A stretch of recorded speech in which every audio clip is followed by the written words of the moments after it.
আজকে আমরা আলোচনা করব অ্যাব্রিভিয়েশনস নিয়ে, আমরা মানে সংক্ষিপ্ত নাম নিয়ে। আমরা বিভিন্ন শব্দের যে সংক্ষিপ্ত ফর্ম আছে তার পূর্ণ রূপ কী সেটা নিয়ে আমরা আলোচনা করব। যেমন আমরা যদি খেয়াল করে দেখি যে সেটা হচ্ছে গিয়ে আপনার যে বিএ, এটা পূর্ণ হচ্ছে bachelor of arts, BEd, bachelor of education, BSc, bachelor of science, এগুলোকে মানে বিভিন্ন আমরা জানি যেমন বিএএফ হচ্ছে বাংলাদেশ এয়ারফোর্স, বিভিন্ন সংক্ষিপ্ত এর পূর্ণ রূপ কী সেটা আমরা এখান থেকে আমরা দেখে নেব। বিভিন্ন আছে, অনেক আছে, সিএ যেমন চার্টার্ড মানে অ্যাকাউন্টেন্ট বলা হয়।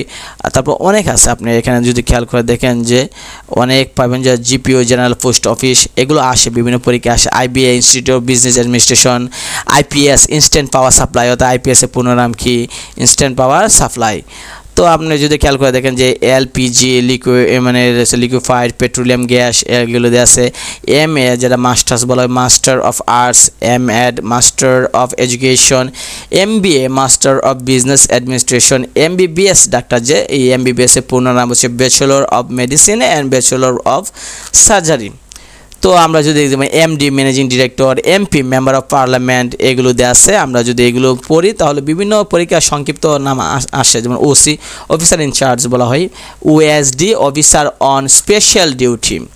তো পিএ যেটা আমরা জানি পার্সোনাল অ্যাসিস্ট্যান্ট, এগুলো কি, এসপি সুপারিনটেন্ডেন্ট অফ পুলিশ, এগুলো বিভিন্ন পরীক্ষা আসে। তো ওইগুলো আমরা যদি পড়ে রাখি তাহলে দেখা যায় যেমন টিএনও, যেটা টিএনও আমরা বলি যে থানা নির্বাহী অফিসার, এখন তো আর টিএনও নাই, এখন তো সে ইউএনও, উপজেলা নির্বাহী অফিসার, আগে ছিল থানা নির্বাহী অফিসার ছিল। তো আমরা বিভিন্ন পরীক্ষা দেখেন, বিশেষ পরীক্ষা সহ আপনি যদি দেখেন পিএসসি, তারপর অন্যান্য বিভিন্ন পরীক্ষা, ঢাকা বিশ্ববিদ্যালয় সহ বিভিন্ন পরীক্ষা এখান থেকে আসে। আপনি যখন জাহাঙ্গীরনগর বিশ্ববিদ্যালয় যদি খেয়াল করেন যে জিপিএস এর পূর্ণ নাম কি, এই যে দেওয়া আছে।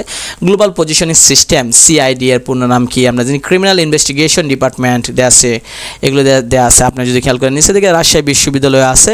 তারপর আপনি আরও যদি নিচে যান তাহলে আপনি পাবেন চট্টগ্রাম বিশ্ববিদ্যালয় এবং গুচ্ছতেও বিভিন্ন প্রশ্ন আসছে।